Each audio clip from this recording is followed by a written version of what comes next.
September 15th, 2010. The morning sun cast long golden rays through the kitchen windows of the Mitchell family home in Portland, Oregon. Sarah Mitchell stood at the counter, her hands wrapped around a steaming coffee mug, watching her 8-year-old twins, Emma and Ethan, chase each other around the living room between towers of cardboard boxes. "Ethan, please don't climb on those boxes," she called out, her voice carrying the familiar tone of a mother who had repeated the same instruction countless times that morning. The boy's sandy brown hair caught the sunlight as he grinned mischievously and continued his game with his sister. David Mitchell emerged from the garage, wiping his hands on an old towel. At 34, he still maintained the lean build of his college football days, though the stress lines around his eyes had deepened since he'd lost his job at the accounting firm 6 months earlier. The inheritance of his great-uncle's rural property had seemed like a blessing, a chance to start fresh, away from the financial pressures of city life. "The trailer's loaded," he announced, tossing the towel onto the kitchen counter. "We should be able to fit the rest in the SUV. The kids' stuff is already packed in their backpacks." Sarah nodded, taking another sip of her coffee. She had mixed feelings about leaving Portland. The city had been their home for 12 years, where they'd built their careers, bought their first house, and raised the twins. But David was right. The rural property offered possibilities their current situation didn't. A fresh start, space for the children to grow, and most importantly, no mortgage payments. "Mum, are we really going to live on a farm?" Emma asked, bouncing over to the kitchen with her characteristic enthusiasm. Unlike her brother, she had inherited Sarah's dark hair and serious brown eyes, though her personality was anything but serious. "It's not exactly a farm, sweetheart," Sarah explained, smoothing down her daughter's hair. "It's just a house with lots of land around it. You and Ethan will have room to explore and play outside." David checked his watch, 8:30 a.m. They had planned to leave by 9 to arrive at the property before dark. The drive would take them through some remote areas of eastern Oregon, places where cell phone coverage was spotty at best. He had printed out detailed directions from MapQuest, highlighting the final stretch of rural roads that would take them to their new home. The property sat on 47 acres of partially wooded land, about 30 miles from the nearest town of Cedar Falls. David had only visited it once, 2 months earlier, to assess its condition.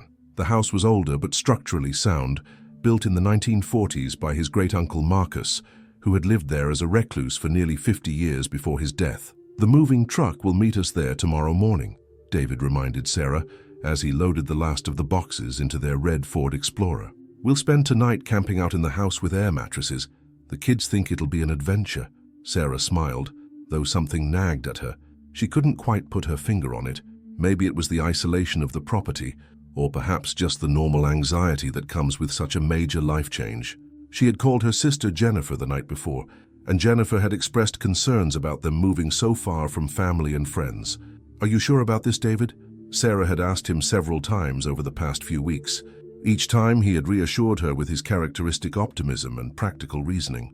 They needed this change. The city had become too expensive, and this property represented security for their family's future. By 9:15 a.m., they were ready to leave. David performed his final check of the trailer hitch, while Sarah gathered the twins and their travel bags. Emma clutched her favorite stuffed rabbit, while Ethan had his handheld gaming device and a collection of toy cars. "Everyone buckled up?" David asked as he started the engine.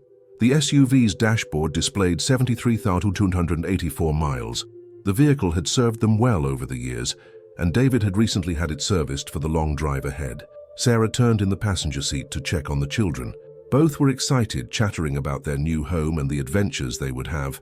Emma wondered if there would be animals in the woods, while Ethan hoped to find interesting rocks and maybe even arrowheads. As they pulled away from their Portland home for the last time, Sarah felt a chill despite the warm September morning. She told herself it was just nerves about their new beginning, but the feeling persisted as they merged onto Interstate 84, heading east toward their uncertain future. The last anyone would see of the Mitchell family was at a gas station in Hood River at 11:30 a.m., where they stopped for fuel and snacks. The security camera captured them walking into the convenience store together, a normal family on what should have been the start of their new chapter. Instead, it was the beginning of one of Oregon's most enduring mysteries. Detective Ray Hoffman had seen plenty of missing person cases during his 23 years with the Oregon State Police, but the Mitchell family disappearance felt different from the start. It was October 3, 2010, 18 days since the family had vanished somewhere between Hood River and their destination in Cedar Falls. The case had begun routinely enough. When the moving truck arrived at the rural property on September 16th and found no one there, the driver had called the company dispatcher. The dispatcher tried calling David Mitchell's cell phone repeatedly throughout the day, getting only voicemail. By evening, concerned calls were made to Sarah's sister Jennifer in Portland. Jennifer Hartley had driven immediately to the rural property, a 2-hour journey through increasingly desolate countryside. She found the house exactly as David had described, an old but solid structure surrounded by dense woods and overgrown fields. There was no sign of the red Ford Explorer or the trailer, no indication that the family had ever arrived. The strange thing is, Jennifer had told Detective Hoffman during their first interview, David had called me from the road around noon that day. He said they were making good time and expected to arrive by late afternoon. He sounded completely normal, excited even. Cell phone records confirmed the call had been made from a tower near Cascade Locks, about 60 miles from the property. After that, the Mitchell family's phones had gone completely silent. No calls, no texts, no GPS pings. It was as if they had simply vanished from the face of the earth. Detective Hoffman stood now in the living room of the abandoned property, dust motes dancing in the afternoon sunlight streaming through dirty windows. The house felt heavy with secrets, though he couldn't pinpoint why. Maybe it was the isolation or the way the dense forest seemed to press in from all sides. "Ray, you need to see this," called Officer Lisa Martinez from the kitchen. She was examining a stack of papers left on the counter by the previous owner. "These are tax records going back decades. This property has quite a history." Hoffman joined her, scanning the documents.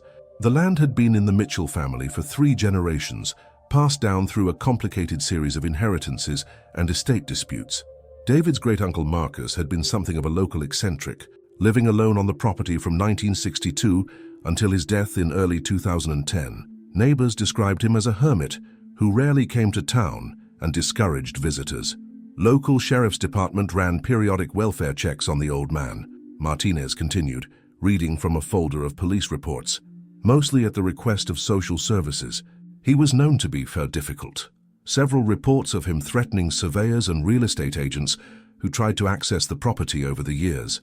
The search efforts had been extensive. State police, local sheriff's departments, and search and rescue teams had scoured a 100-mile radius around the last known location. They had dragged rivers, searched abandoned buildings, and followed up on dozens of reported sightings. Helicopters had flown grid patterns over the dense forests of eastern Oregon.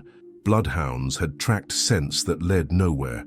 David and Sarah's bank accounts remained untouched. Their credit cards showed no activity after September 15th. Friends and family insisted the couple had no reason to disappear voluntarily. No financial troubles beyond David's recent job loss. No marital problems. No involvement with drugs or criminal activity. What about the route they would have taken? Martinez asked, spreading a roadmap across the kitchen table. From Hood River to here, there are really only 2 practical ways to go. Hoffman traced his finger along the highways. State Route 14 east to Highway 197, then north through Dufur and Wamick before picking up the county roads. Or they could have taken the more direct route through the National Forest on Forest Service roads. David had the directions printed out. We found them in his desk at the Portland house. They had searched both routes multiple times, every abandoned vehicle, every ravine where a car might have gone off the road, every remote area where someone might dispose of evidence. The rugged terrain made it challenging. Thousands of acres of dense wilderness where a vehicle could remain hidden for decades. But what troubled Hoffman most was the complete absence of any trace. In his experience, people didn't just vanish without leaving some kind of evidence behind. Even in cases of foul play, there were usually witnesses, suspicious behavior, or physical evidence. The Mitchell case had none of these elements. Local residents had been questioned extensively. The few neighbors within miles of the property were long-time residents who kept to themselves. Most claimed they rarely saw strangers on the remote roads and would have noticed a red SUV pulling a trailer. None recalled seeing the Mitchell family on September 15th or any day thereafter. "There's something about this place," Martinez said, gazing out the kitchen window at the darkening forest. "It feels like it's hiding something." Hoffman nodded. He had felt it too, a sense that the land itself was keeping secrets. The local community seemed unusually tight-lipped about the property and its history. Conversations with residents often felt guarded, as if people were afraid to speak openly about the Mitchell family or their great-uncle Marcus. As evening approached, Hoffman locked up the house and headed back to his car. The case files were growing thicker each week, but they were no closer to answers than they had been 18 days ago. Somewhere in the vast wilderness of eastern Oregon, a family of 4 had simply ceased to exist. The mystery was just beginning. By 2018, the Mitchell family disappearance had become one of Oregon's most notorious cold cases. Detective Ray Hoffman had retired 3 years earlier, passing the file to Detective Maria Santos, who inherited a banker's box full of dead ends and unanswered questions. The case had been featured on television shows, true crime podcasts, and internet forums where amateur investigators proposed increasingly elaborate theories. Santos sat in her cubicle at the Oregon State Police headquarters in Salem, reviewing the file for what felt like the 100th time. 8 years had passed since the Mitchell family vanished, and despite thousands of hours of investigation, they were no closer to solving the mystery than they had been on day one. The case had attracted national attention in 2012, when America's Most Wanted featured a segment on the disappearance. Tips poured in from across the country, reported sightings in California, Texas, even as far away as Florida. Each lead was investigated and ultimately dismissed. The Mitchells seemed to have evaporated into thin air. "Any new developments on the Mitchell case?" asked Lieutenant James Crawford as he stopped by Santos's desk. Crawford had been a sergeant when the family first disappeared and had worked the case extensively in its early years. "Actually, yes," Santos replied, pulling up a file on her computer. "I got a call yesterday from a documentary filmmaker in Portland, Rebecca Chen. She's been investigating the case for the past 2 years and claims to have some new information." Crawford raised an eyebrow. "What kind of information?" "She wouldn't say over the phone, but she wants to meet. Says she's discovered something about the property's history that wasn't in our original investigation." Santos leaned back in her chair. "Honestly, I'm skeptical. We've had dozens of amateur investigators contact us over the years, and none of them have provided anything useful." The case had indeed attracted its share of conspiracy theorists and amateur sleuths. Some believed the family had been killed by drug dealers using the remote property as a meth lab. Others suggested they had witnessed a crime and been silenced. The most outlandish theories involved government cover-ups and witness protection programs. What made the case particularly frustrating was the complete absence of physical evidence. Despite extensive searches, investigators had never found so much as a scrap of clothing or a piece of the vehicle. It was as if the family had driven into another dimension. "The property changed hands again last year," Crawford mentioned. "Some real estate investment company bought it from the estate. They're planning to subdivide it for development." Santos nodded. She had been following the property's ownership history. After David Mitchell's death was declared in 2017, his estate had been settled and the land sold to pay debts and provide some financial closure for Sarah's sister Jennifer. The new owners had grand plans for the 47 acres, envisioning luxury homes for wealthy urbanites seeking rural retreats. "Jennifer Hartley still calls me every few months," Santos said. "She's never given up hope of finding out what happened to her sister and the kids. I can't imagine living with that kind of uncertainty." The emotional toll on the extended family had been devastating. Sarah's parents had both died within 2 years of the disappearance. Friends said they were consumed by grief and the desperate need for answers that never came. David's elderly mother had moved to assisted living, her mental health declining as she obsessed over theories about what might have happened to her son and his family. Jennifer Hartley had become the family's unofficial spokesperson, keeping the case in the public eye through social media campaigns and regular contact with law enforcement. She had offered a $50,000 reward for information leading to the discovery of the family, funded through donations from the community and the sale of the Portland house. "You know what still bothers me about this case?" Crawford said, settling into a chair beside Santos's desk. "The timing. They disappeared on the exact day they were supposed to take possession of that property. If someone wanted to prevent them from claiming their inheritance, that would have been the perfect moment." Santos had considered this angle extensively. The property had been the subject of various legal disputes over the years.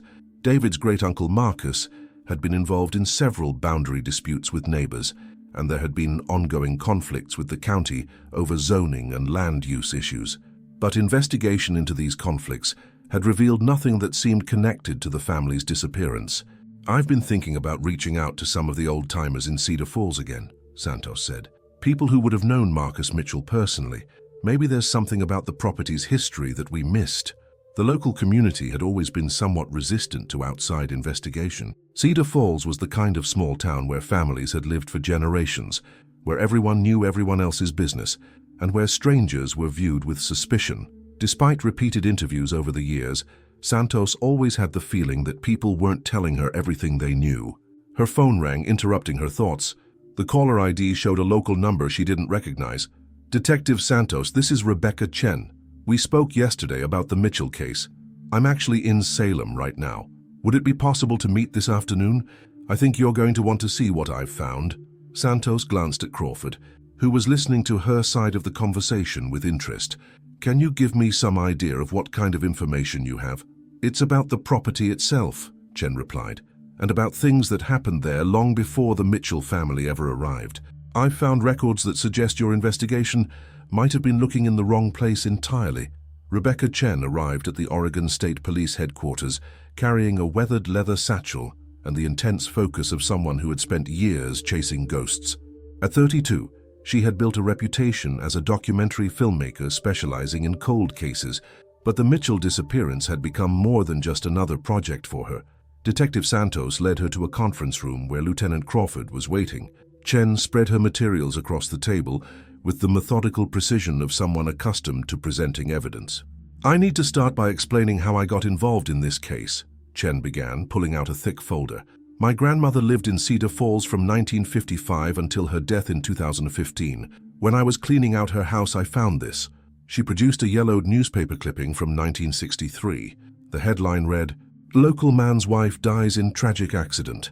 The accompanying article described how Margaret Mitchell, wife of Marcus Mitchell, had died after falling down the stairs in their rural home. She was 28 years old. "Your great-uncle Marcus was married?" Santos asked, studying the clipping. This was the first anyone had mentioned a wife in connection with the property. "That's just the beginning," Chen continued. "I started researching the property's history more thoroughly than anyone had before. What I found suggests there's a pattern of mysterious deaths and disappearances connected to that land going back decades." Crawford leaned forward, his interest clearly piqued. "What kind of pattern?" Chen opened a manila folder containing photocopied documents and newspaper articles. In 1967, a traveling salesman named Robert Kemp was reported missing after visiting properties in the Cedar Falls area. His car was found abandoned on a county road about 5 miles from the Mitchell property. He was never seen again. She laid out another article. 1974. 2 teenage hikers disappeared while camping in the national forest.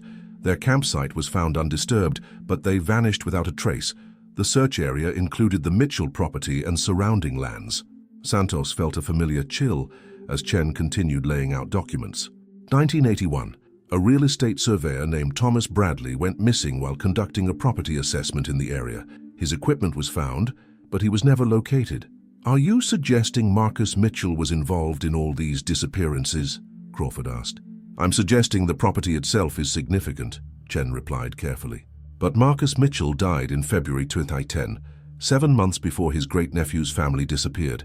So if there's a connection, it goes beyond one person." Chen pulled out a hand-drawn map showing the Mitchell property and surrounding areas. Red X marks indicated the locations where people had gone missing or where evidence had been found over the decades.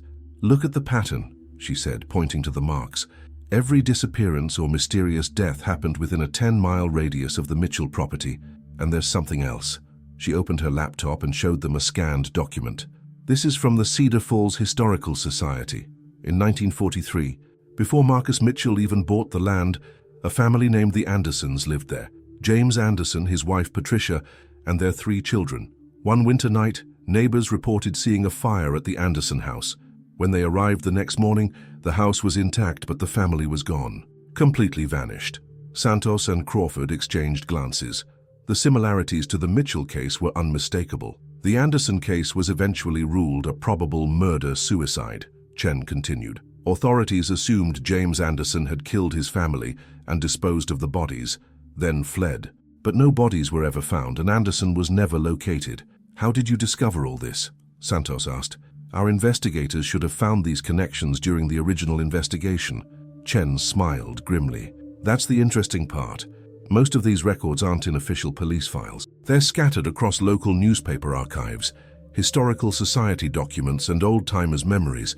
It's almost as if someone has been deliberately keeping this information fragmented and hard to find. She pulled out a thick notebook filled with handwritten notes.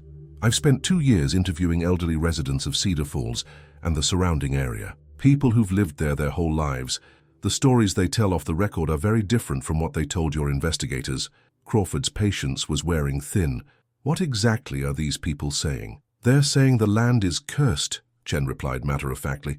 But more importantly, they're saying there's a group of local families who've been protecting secrets about that property for generations. Families who would do anything to keep outsiders from settling there permanently. Santos felt her skepticism rising. You're talking about some kind of conspiracy involving multiple families over several decades. I'm talking about a small, isolated community that's been hiding something for a very long time, Chen corrected. Something connected to that specific piece of land, and I think I know what it is. She reached into her satchel and pulled out a final document, a geological survey report from 1989. This survey was commissioned by the county as part of a development proposal that was ultimately rejected. Look at page 12. Santos flipped to the indicated page and read aloud. Significant mineral deposits detected in subsurface analysis, including rare earth elements of potential commercial value. That property isn't just 47 acres of rural land, Chen said quietly. It's sitting on top of a fortune in rare earth minerals. And there are people who've known about it for decades. People who would kill to keep that secret buried. The geological survey report spread across the conference table told a story that Detective Santos had never imagined. According to the 1989 analysis, the Mitchell property contained substantial deposits of neodymium and dysprosium, rare earth elements essential for manufacturing everything from wind turbines to smartphone batteries.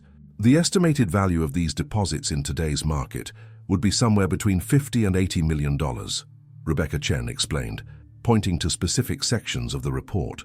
But here's what's really interesting.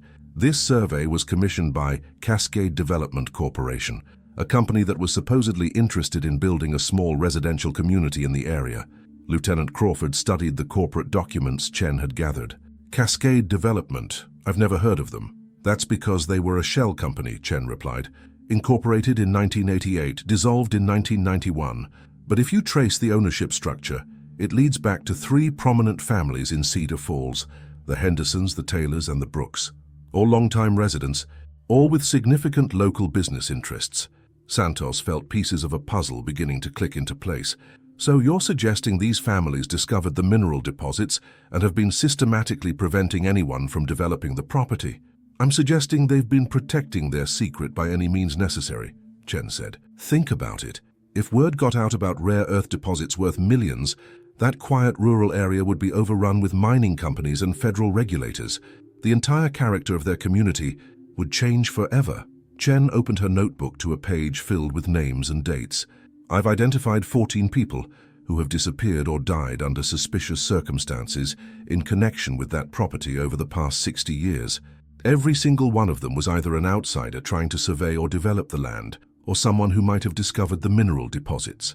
The timeline she presented was chilling. Marcus Mitchell's wife, Margaret, in 1963, she had been asking questions about why her husband was so secretive about certain areas of their property. The missing hikers in 1974, they had been geology students from Portland State University in the area to collect rock samples for their thesis projects. The real estate surveyor who disappeared in 1981 was specifically looking into mineral rights, Chen continued. Thomas Bradley had been hired by a mining company to conduct preliminary assessments of properties throughout eastern Oregon. His notes, which were found with his abandoned equipment, included detailed observations about unusual rock formations on the Mitchell land. Crawford was studying the list of missing people. You're talking about a conspiracy that would involve dozens of people over multiple generations. That's a lot of people to keep quiet. Small communities are good at keeping secrets, especially when those secrets protect their way of life, Chen replied. And consider the money involved. $80 million divided among 3 families is still enough to change their lives forever, but only if they can maintain exclusive access to the land. Santos was thinking about the Mitchell family's disappearance in this new context. David Mitchell inherited the property legally. Even if these families knew about the mineral deposits, they couldn't just steal the land from him. They couldn't steal it legally, Chen agreed. But if David and his family never made it to the property, if they simply vanished, then the land would eventually go back into estate proceedings. Property that sits in legal limbo for years while missing persons cases remain unsolved. Chen pulled out another document, a real estate transaction record from 2018. And look what happened. When David Mitchell was declared legally dead in 2017, the property was sold to pay estate debts. Guess who bought it through a subsidiary company? Santos read the buyer's name. Cascade Holdings LLC. She looked up at Chen. Related to the original Cascade development. Same families, different corporate structure. They've been playing a very long game. The implications were staggering.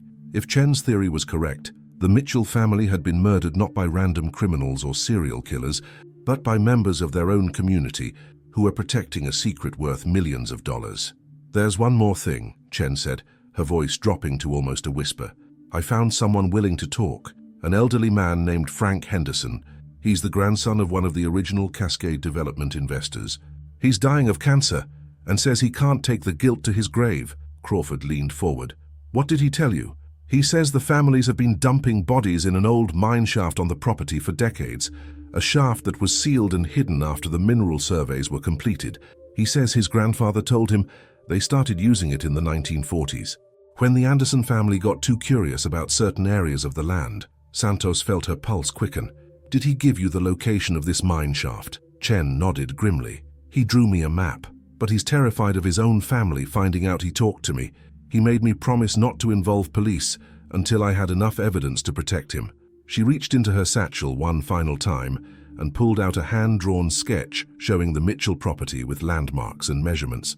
A small X marked a location about half a mile from the main house, in a densely wooded area near what appeared to be a small creek. Frank says the mine shaft goes down about 40 feet and has been used as a disposal site for over 70 years. If he's telling the truth, the Mitchell family isn't the only one buried there. The conference room fell silent as the three investigators contemplated the magnitude of what they were dealing with. A multi-generational conspiracy involving murder, missing persons, and the systematic cover-up of crimes spanning decades.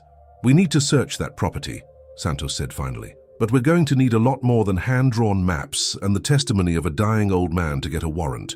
Judge Patricia Morrison had been on the bench for 18 years, and she had never seen a search warrant application quite like the one Detective Santos placed before her. The request was for permission to excavate portions of the former Mitchell property based on allegations of multiple murders spanning 7 decades. Detective Santos, this is an extraordinary request, Judge Morrison said, adjusting her reading glasses as she reviewed the thick stack of documents. You're asking for permission to dig up private property based largely on hearsay testimony from an elderly man who claims his family has been involved in a multi-generational murder conspiracy. Santos had spent 3 weeks building the strongest possible case for the warrant. She had worked with Rebecca Chen to verify every detail of the documentary filmmaker's research, cross-referencing missing persons reports with property records and geological surveys. Your Honor, we have 14 documented disappearances over 60 years, all connected to this specific property, Santos replied. We have geological evidence of valuable mineral deposits that would provide clear motive for preventing development. And we have testimony from Frank Henderson, whose family has been involved with the property since the 1940s. District Attorney Michael Ravens sat beside Santos, adding legal weight to the request. Judge Morrison, the Mitchell family case has remained unsolved for over a decade. This new information represents the first credible lead we've had in years. The public interest in solving these crimes outweighs any inconvenience to the current property owners. Judge Morrison was not easily convinced. Mr. Ravens, the current owners purchased this property legally and have invested significant resources in development plans. You're asking me to authorize what amounts to an archaeological excavation based on theories and speculation. The hearing had drawn unusual attention. Rebecca Chen sat in the gallery, having provided much of the research that formed the basis for the warrant request. Also present were representatives from Cascade Holdings LLC, the company that currently owned the property, along with their attorney. Your Honor, said Defense Attorney Robert Caldwell, my clients are prepared to cooperate with any reasonable investigation. However, this request goes far beyond reasonable. The police want to excavate multiple areas of a 47-acre property based on folk tales and conspiracy theories. Santos had anticipated this objection. Your Honor, we're not asking to dig up the entire property. We have specific coordinates based on Mr. Henderson's information, corroborated by analysis of historical aerial photographs that show ground disturbances consistent with excavation activities. She presented aerial photos taken by the County Assessor's Office in various years between 1962 and 2010. When examined closely, they showed subtle but consistent patterns of disturbed earth in the same general area where Frank Henderson claimed the mine shaft was located. Additionally, Santos continued, we have ground-penetrating radar results from a preliminary survey conducted last week. She handed the judge a technical report showing anomalies in the subsurface that were consistent with both a filled mine shaft and multiple buried objects of significant size. Judge Morrison studied the radar data with obvious interest. The technology had improved dramatically in recent years, and the images showed clear indications of artificial structures beneath the surface. Mr. Caldwell, what is your client's position on allowing limited excavation in the specific area indicated by this radar survey? The defense attorney conferred quietly with his clients before responding. Your Honor, my clients are concerned about the precedent this would set. If the court allows excavation based on this level of evidence, it could open the door to similar requests on any rural property where someone has gone missing. District Attorney Raven stood to respond. Your Honor, this is not a fishing expedition. We have specific testimony from a credible witness, supported by physical evidence and documented patterns of disappearances. The scope of our request is limited to approximately 1 acre of the property, focused on the area where ground-penetrating radar has detected anomalies. Judge Morrison reviewed the materials one final time. The case presented a classic conflict between property rights and criminal investigation needs. The evidence was compelling, but not conclusive. The testimony was specific, but came from a potentially unreliable source. I'm going to grant a limited search warrant, she announced finally. The excavation will be restricted to the area identified by ground-penetrating radar, approximately 50 feet by 50 feet, centered on the coordinates provided by Mr. Henderson. The search will be supervised by the state police and conducted by certified forensic archaeologists. She looked directly at the property owner's attorney. Mr. Caldwell, your clients will be compensated for any damage to their property, and the excavation will be limited to 5 days unless significant evidence is discovered that justifies extending the timeline. Santos felt a surge of relief and anticipation. After more than a decade, they finally had permission to look for the Mitchell family. However, Judge Morrison continued, I want to be clear about expectations. If this excavation fails to produce credible evidence of criminal activity, Detective Santos, I will be extremely reluctant to authorize any further searches based on similar theories. The warrant was signed at 3:47 p.m. on a Friday afternoon in November 2018. By Monday morning, a team of forensic archaeologists, state police investigators, and specialized equipment would converge on the former Mitchell property to uncover secrets that had been buried for decades. Frank Henderson died in his sleep that Sunday night, taking his first-hand knowledge of the family conspiracy to his grave. But his final testimony had opened a door that could not be closed. The excavation would begin at dawn. Dawn broke grey and cold over the Mitchell property on November 12, 2018. Detective Santos arrived to find the excavation site already bustling with activity. Dr. Elizabeth Reeves, the lead forensic archaeologist, had established a perimeter around the target area and was briefing her team on proper evidence collection procedures. The ground-penetrating radar indicates a vertical shaft approximately 8 feet in diameter, descending roughly 40 feet, Dr. Reeves explained to the assembled investigators. There are also multiple anomalies at various depths that could be consistent with buried objects or human remains. Santos surveyed the scene with a mixture of anticipation and dread. After 8 years of dead ends, they were finally taking concrete action on the Mitchell case. But she also understood that what they might find could fundamentally change how the community of Cedar Falls was perceived. Rebecca Chen stood at the edge of the excavation perimeter, her camera documenting every step of the process. She had been granted permission to film the excavation for her documentary, though she was required to submit all footage to the police before any public release. Detective Santos, called Lieutenant Crawford as he approached with a cup of coffee. I just got off the phone with the district attorney. There's been an interesting development. Santos accepted the coffee gratefully. The November morning was bitter cold, and they were likely to be here for days. What kind of development? 3 members of prominent Cedar Falls families have retained criminal defense attorneys since the warrant was issued Friday, Crawford replied. The Hendersons, Taylors, and Brooks, all claiming they need legal representation because of unfounded accusations related to the Mitchell case. This was exactly what Santos had expected. If Frank Henderson's deathbed confession was accurate, these families had been protecting their secret for generations. The excavation represented an existential threat to everything they had worked to conceal. Dr. Reeves's team had begun the painstaking process of removing topsoil and vegetation from the target area. Modern forensic archaeology required methodical documentation of every layer, photographing and cataloging findings before proceeding deeper. Here's something interesting, called Dr. Jennifer Walsh, one of the junior archaeologists. She was examining a section of earth about 3 feet down. This soil shows signs of being disturbed and backfilled relatively recently. I'd estimate within the last 10 to 15 years. Santos felt her pulse quicken. The Mitchell family had disappeared in 2010, exactly within that time frame. As the morning progressed, the excavation revealed clear evidence of human activity. The soil contained fragments of concrete, pieces of rusted metal, and what appeared to be remnants of wooden planks. At a depth of 6 feet, they encountered the first clear indication of the mine shaft Frank Henderson had described. This is definitely an artificial structure, Dr. Reeves announced, examining the exposed edge of what appeared to be a circular, stone-lined opening. It's been deliberately filled with debris and covered over. The construction techniques suggest it dates to the early 1900s, consistent with mining activity from that era. The excavation was attracting attention despite efforts to keep it low-key. News vans had begun arriving by mid-morning, and curious residents of Cedar Falls were gathering at the property boundaries. Santos noticed that many of the observers seemed unusually tense, their conversations hushed and their expressions grim. "Detective Santos," Dr. Walsh called out around noon. "You need to see this." Santos approached the excavation carefully, following the marked pathways to avoid contaminating the site.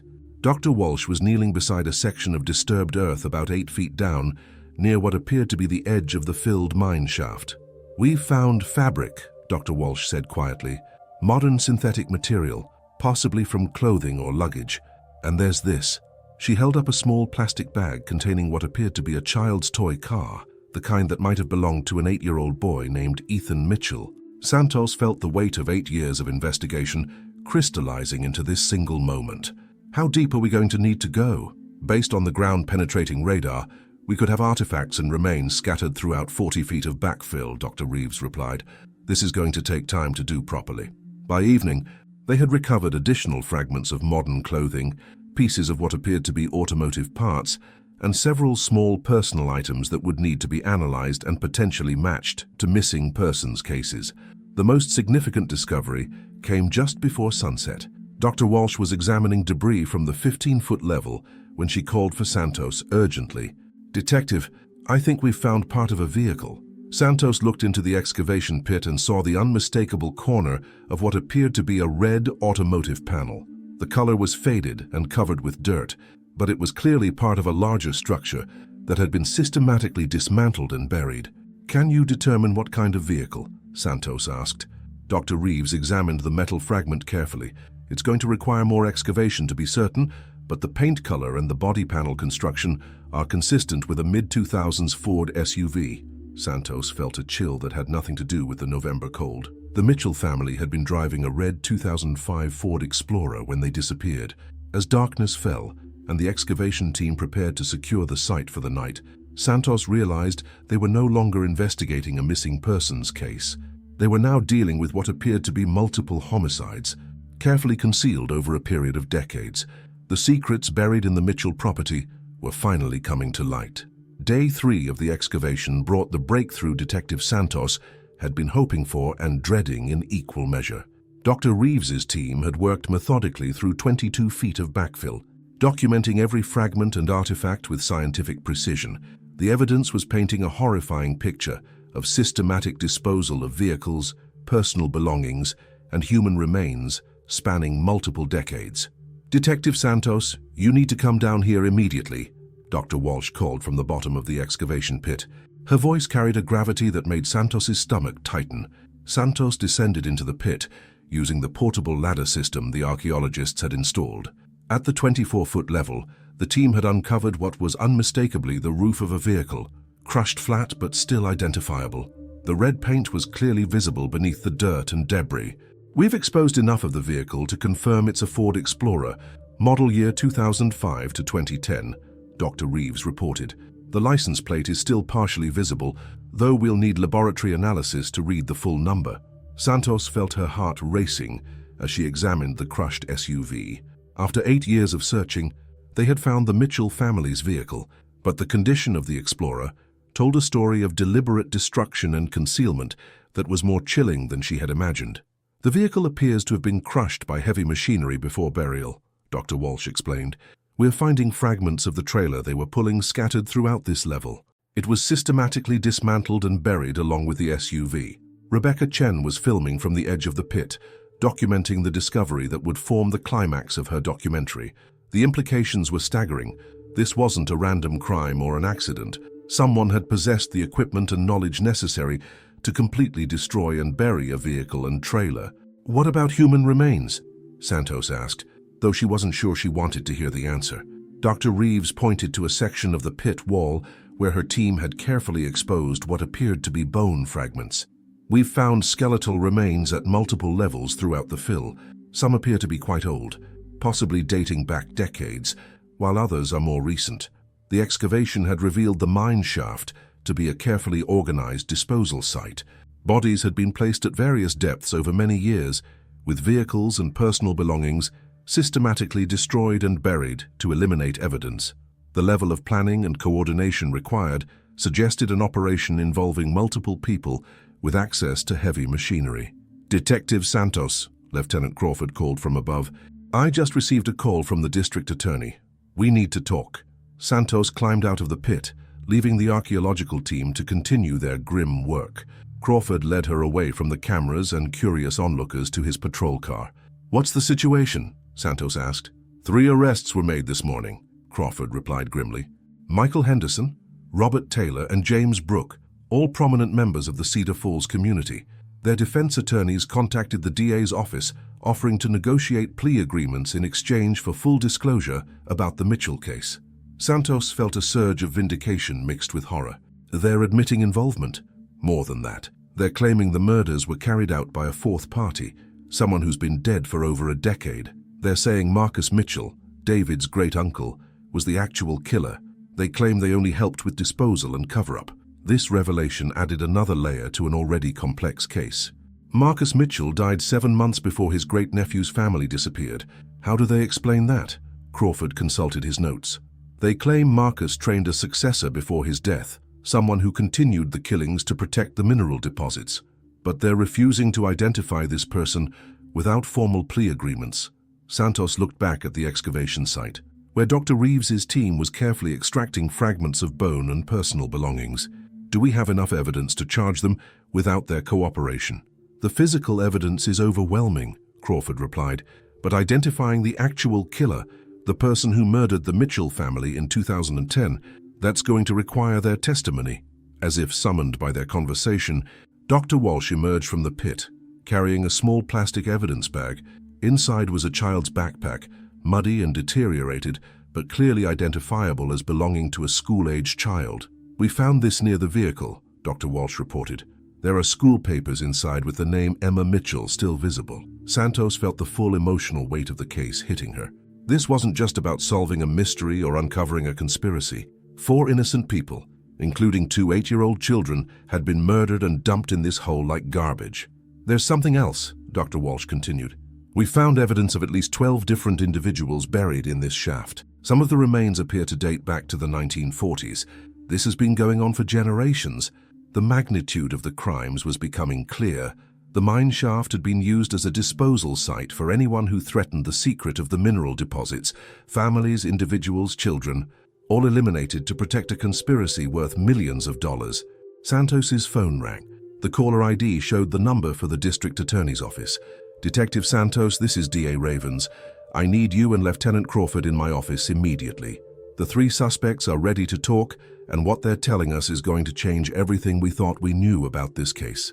As Santos and Crawford prepared to leave the excavation site, Dr. Reeves approached with a final update. "Detective, we've recovered what appears to be a complete family, 2 adults and 2 children, from the most recent burial level. Based on the clothing fragments and personal items, I believe we've found the Mitchell family." After 8 years of searching, David, Sarah, Emma, and Ethan Mitchell were finally coming home. The Cedar Falls Community Center had been transformed into a makeshift command center for what had become the largest criminal investigation in Oregon's recent history. Detective Santos sat across from Michael Henderson, a 63-year-old hardware store owner whose family had lived in the area for 4 generations. His hands shook as he signed the plea agreement that would detail decades of conspiracy and murder. "You have to understand," Henderson began, his voice barely above a whisper, "it started long before any of us were born. My grandfather, Thomas Henderson, was one of the original investors when they discovered the mineral deposits in 1943. District Attorney Ravens activated a digital recorder and read Henderson the standard warnings about his testimony being used in court. Henderson's attorney, Margaret Wells, nodded for her client to continue. The Anderson family, James, Patricia, and their 3 kids, they lived on the property then. James was a geologist, worked for the State Survey Office. He figured out what was buried under that land and started asking questions about mineral rights. Santos took detailed notes as Henderson described how his grandfather and 2 other families, the Taylors and Brooks, had developed a plan to eliminate the Andersons and claim the property. The 3 families had pooled their resources to buy the land after the Andersons disappeared, then spent decades keeping the secret, while the value of rare earth minerals skyrocketed. "Marcus Mitchell bought the property from my grandfather in 1962, Henderson continued. "But he didn't know about the minerals at first. Grandpa thought he could control Marcus, use him as a front while they figured out how to extract the minerals without drawing attention." Lieutenant Crawford leaned forward. "When did Marcus find out about the deposits?" 1963. His wife Margaret was helping him survey the property boundaries and found some of the original geological reports hidden in the house. She started asking questions, talking about bringing in experts from the university. Henderson's voice broke as he described what happened next. "Marcus confronted my grandfather. They had to make a choice. Let Margaret expose everything or silence her permanently. They chose to silence her. The accidental death of Margaret Mitchell in 1963 had been the first murder in what would become a decades-long pattern. Marcus Mitchell, grief-stricken and isolated, had become a willing participant in the conspiracy rather than face the truth about his wife's death. Marcus became the enforcer," Henderson explained. "Anyone who got too close to discovering the deposits, anyone who threatened to expose the secret, Marcus would handle them. The mineshaft became a disposal site, and the 3 families would help with cleanup and cover-up." Santos was struggling to process the scope of the conspiracy. "You're telling us that Marcus Mitchell personally killed 14 people over 50 years. "Not just Marcus," Henderson replied. "When he got too old to handle things himself, he trained someone else. Someone younger, stronger, who could continue the work after Marcus died." DA Ravens interrupted. "Who did Marcus train? We need a name." Henderson exchanged glances with his attorney before answering. "Deputy Sheriff William Taylor, Robert Taylor's son. He's been the enforcer since 2008. The room fell silent as the implications sank in. William Taylor was a current member of the county sheriff's department, someone who had participated in the original search for the Mitchell family. He had access to police files, investigation details, and the ability to misdirect or sabotage the search efforts. "Deputy Taylor killed the Mitchell family?" Santos asked. "Marcus had trained him well," Henderson said bitterly. "When David Mitchell inherited the property, we all knew it was just a matter of time before he discovered the mineral deposits. The geological surveys were still hidden in the house. If David found them and started asking questions..." Henderson described how the 3 families had monitored David Mitchell's plans to move to the property. They knew his timeline, his route, even his approximate arrival time. Deputy Taylor had intercepted the family somewhere between Hood River and their destination. Taylor forced them off the road, probably claimed there was some kind of emergency. Henderson continued. "He brought them to the property, killed them, then used county equipment to crush their vehicle and dispose of everything in the mine shaft." Crawford was taking notes furiously. "How did Taylor access county equipment without raising suspicions?" "He told his supervisors he was conducting a training exercise on heavy machinery operation," Henderson replied. "The crusher and excavator were signed out for legitimate purposes, then used to destroy evidence of the murders. The systematic nature of the crimes was chilling. Deputy Taylor hadn't just killed the Mitchell family, he had used his position in law enforcement to ensure the investigation would never succeed. He had been involved in organizing search parties, filing reports and even interviewing witnesses, all while knowing exactly where the bodies were buried. "Where is Deputy Taylor now?" DA Ravens asked urgently. Henderson's face went pale. "I don't know. When we heard about the excavation warrant on Friday, Robert Taylor called his son to warn him. William hasn't been seen since then. He's not at work, not at home. His patrol car was found abandoned yesterday morning." Santos felt a surge of panic. They had been so focused on the excavation and the historical crimes that they hadn't considered the current danger.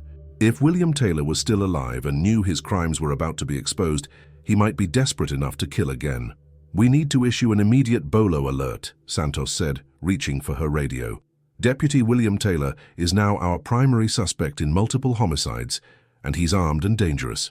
As law enforcement agencies across Oregon began searching for the rogue deputy, Henderson provided additional details about the conspiracy.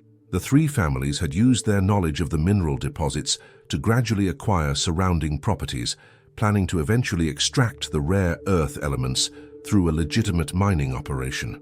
"We thought we could keep the secret until we had enough control over the area to mine legally," Henderson said. "But every few years someone would get too curious, ask too many questions, and Marcus, then later William, would handle the problem." The confession session continued for 6 hours, with Henderson providing locations of additional burial sites, details about specific murders, and evidence of the broader conspiracy. By evening, law enforcement had a clear picture of one of the most extensive serial killing operations in American history. But William Taylor remained at large, and Detective Santos knew that until he was captured, no one connected to the case was truly safe. 3 days after William Taylor's disappearance, his body was found in a remote cabin 20 miles north of Cedar Falls. The former deputy had taken his own life rather than face justice for decades of murder, leaving behind a detailed written confession that filled in the remaining gaps of the conspiracy. Detective Santos sat in the Cedar Falls police station, reading Taylor's handwritten account of the Mitchell family's final hours. The document was methodical, almost clinical in its description of how he had intercepted the family on September 15, 2010. "I told them there had been an accident ahead, that I needed to escort them to an alternate route," Taylor had written. "David Mitchell never suspected anything. He was grateful for the help. Sarah asked if anyone was hurt in the accident. I told her everyone was fine." Taylor's confession revealed that he had led the Mitchell family directly to the rural property, claiming he needed to check something at the house before continuing to show them the safe route. Once they were isolated on the land where so many others had died, he had executed them with the same cold efficiency his mentor Marcus Mitchell had taught him. "The children were the hardest part," Taylor wrote. "Emma kept asking when they could see their new house. Ethan wanted to explore the woods.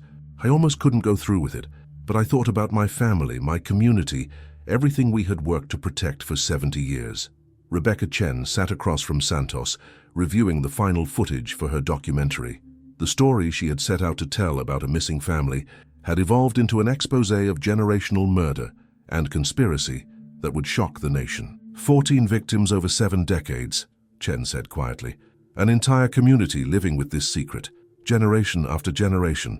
The excavation of the mine shaft had ultimately recovered the remains of 16 individuals, including the Mitchell family. The additional bodies belonged to people whose disappearances had never been properly investigated. Transients, out-of-state visitors, people whose absence wouldn't immediately raise suspicions. Dr. Elizabeth Reeves had completed her forensic analysis, providing closure for families who had wondered for decades about missing loved ones. The oldest remains dated to 1943 and belonged to the Anderson family, James, Patricia, and their 3 children, aged 6, 9, and 12. The irony is that the mineral deposits aren't even economically viable anymore, Santos observed, closing Taylor's confession. Technology has advanced to the point where rare earth elements can be extracted more efficiently from other sources. These people died protecting a secret that's essentially worthless now. Lieutenant Crawford joined them, carrying the final case files. The investigation was officially closed, with charges filed against the surviving conspirators. Michael Henderson, Robert Taylor, and James Brooke would spend the rest of their lives in prison for their roles in the murders and cover-up. "Jennifer Hartley is flying in tomorrow for the press conference," Crawford reported. She wanted to thank everyone involved in finally bringing her sister's family home. The emotional toll of the case was evident on everyone involved. Santos had investigated hundreds of crimes during her career, but the systematic nature of the Cedar Falls murders was unlike anything she had encountered. The idea that an entire community could harbor such a dark secret for generations challenged her understanding of human nature. "There's one thing that still bothers me," Chen said, reviewing her notes. "How many other small communities are hiding similar secrets? How many missing persons cases remain unsolved because local authorities are complicit in the crimes?" It was a troubling question without an easy answer. The Cedar Falls conspiracy had succeeded for so long precisely because it involved respected members of the community, business owners, law enforcement officers, families with deep local roots, people who were above suspicion and in positions to control information. Santos's phone buzzed with a text message from District Attorney Ravens. Press conference moved to 2 p.m. National media requesting access. This is going to be big. The Mitchell case had already attracted international attention. Documentary filmmakers, true crime podcasters, and investigative journalists were descending on Cedar Falls to examine how such extensive crimes could remain hidden for so long. The small town would never be the same. "I keep thinking about Emma and Ethan," Santos said. "They were so excited about their new adventure, their new home. They had no idea they were driving toward people who had been planning their deaths." Chen nodded solemnly. "But at least their story is finally being told. Their family is finally coming home." The Mitchell family would be buried together in Portland in a ceremony attended by hundreds of people who had followed their case over the years. The rural property where they died would be donated to the state as a memorial, ensuring that the site of so much tragedy would never again be used to hide crimes. As Santos prepared for the press conference that would officially close the Mitchell case, she reflected on the lesson learned from decades of hidden evil. Sometimes the most dangerous predators are those who wear badges, run businesses, and sit in church pews beside their neighbors. Sometimes the greatest evil hides behind the most ordinary faces. The Mitchell family had finally received justice, but their deaths had revealed a darkness that would haunt Cedar Falls and everyone who learned their story for generations to come. In her final report, Santos wrote, "The Mitchell family disappearance of 2010 was not an isolated crime, but the culmination of a conspiracy spanning 7 decades. Their deaths, while tragic, ultimately exposed one of the most extensive serial killing operations in American history and brought justice for 16 victims whose voices had been silenced for far too long. The truth, buried for decades beneath the Oregon soil, had finally come to light.